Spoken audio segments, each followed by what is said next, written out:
Assalamualaikum warahmatullahi wabarakatuh. Perkenalkan, nama saya Bayu Kurniawan, NIM 195333197 dari kelas 2F Teknik Informatika. Di sini saya akan mempresentasikan hasil kerja saya yang berjudul menggali sumber historis, sosiologis, dan politik tentang demokrasi yang bersumber dari Pancasila. Sebagaimana telah dikemukakan Muhammad Hatta, demokrasi Indonesia yang bersifat kolektivitas itu sudah berurat berakar di dalam pergaulan hidup rakyat. Sebab itu tidak dapat dilenyapkan untuk selama-lamanya. Ada 3 yang menghidupkan cita-cita demokrasi dalam kalbu bangsa Indonesia. 1. Sumber nilai yang berasal dari demokrasi desa. Demokrasi yang diformulasikan sebagai pemerintahan dari rakyat, oleh rakyat, dan untuk rakyat merupakan fenomena baru bagi Indonesia ketika merdeka. Ada 2 macam analisis demokrasi. 1. Paham kedaulatan. Paham kedaulatan rakyat sebenarnya sudah tumbuh sejak lama di Nusantara. Di alam Minangkabau, misalnya pada abad ke-14 sampai ke-15, kekuasaan raja dibatasi oleh ketundukannya pada keadilan dan kepatutan.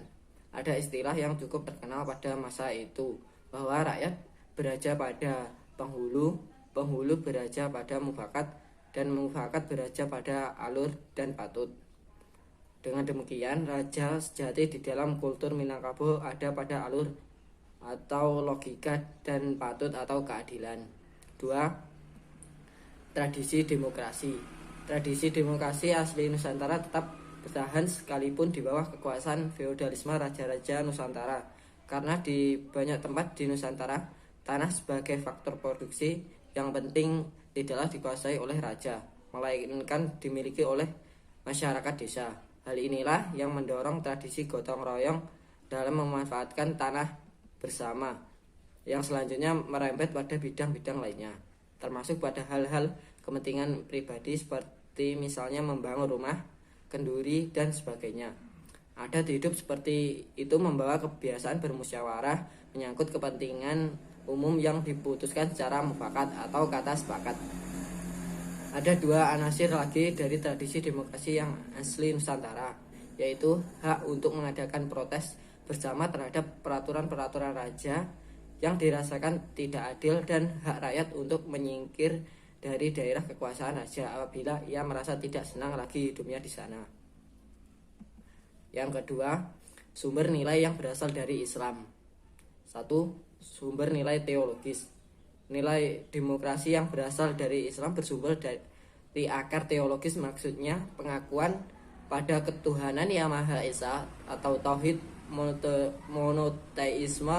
Dalam keyakinan ini, hanya Tuhanlah satu-satunya wujud yang pasti. Semua selain Tuhan bersifat nisbi belaka. Konsekuensinya, semua bentuk pengaturan hidup sosial manusia yang melahirkan kekuasaan mutlak dinilai bertentangan dengan jiwa tauhid. Dalam kurung Latif 2011. Paham persamaan atau kesederajatan manusia di hadapan Tuhan yang melarang adanya perendahan martabat dan pemaksaan kehendak antar sesama manusia. Yang kedua, sumber sejarah nilai demokratis sebagai pancaran prinsip tauhid. Sejarah nilai-nilai demokrasi sebagai pancaran prinsip-prinsip tauhid itu dicontohkan oleh Nabi Muhammad SAW sejak pertumbuhan komunitas politik Islam di Madinah dengan mengembangkan cetakan dasar apa yang kemudian dikenal sebagai bangsa atau nation.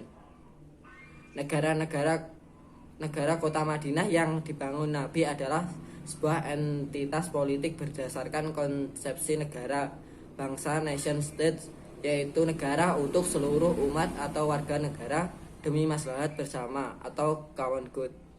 Sebagaimana termaktub dalam Piagam Madinah, negara bangsa didirikan atas dasar penyatuan seluruh kekuatan masyarakat menjadi bangsa yang satu, tanpa membeda-bedakan kelompok keagamaan yang ada. 3. Sumber nilai yang berasal dari Barat.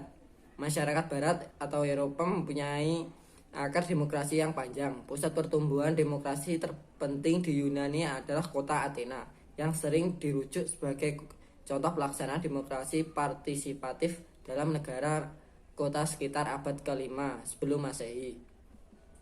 Kehadiran kolonialisme Eropa khususnya Belanda di Indonesia membawa dua sisi dari koin peradaban Barat. Sisi represi imperialisme, kapitalisme, dan sisi humanisme demokratis. Penindasan politik dan penghisapan ekonomi oleh imperialisme dan kapitalisme yang tidak jarang bekerja sama dengan kekuatan feodal bumi putra, menumbuhkan sikap anti penindasan, anti penjajahan, dan anti feodalisme di kalangan para perintis kemerdekaan bangsa. Indonesia mengalami praktik demokrasi yang berbeda-beda dari masa ke masa. Beberapa ahli memberikan pandangan, misalnya Budi Harjo 2008 menyatakan bahwa dari sudut perkembangan sejarah demokrasi Indonesia sampai masa Orde Baru dapat dibagi 4 masa, yaitu 1. Masa Republik Indonesia ke-1 tahun 1945 sampai dengan 1959 yang dinamakan masa demokrasi konstitusional yang menonjolkan peranan parlemen dan partai-partai, karena itu dinamakan demokrasi parlementer. Yang kedua, masa Republik Indonesia kedua tahun 1959 sampai dengan 1965, yaitu masa demokrasi terpimpin yang banyak penyimpangan dari demokrasi konstitusional yang secara formal merupakan landasan dan penunjukan beberapa aspek demokrasi rakyat. Ketiga, masa Republik Indonesia ketiga tahun 1965 sampai dengan 1998, yaitu masa demokrasi Pancasila. Demokrasi ini merupakan demokrasi konstitusional yang menonjolkan sistem presidensil.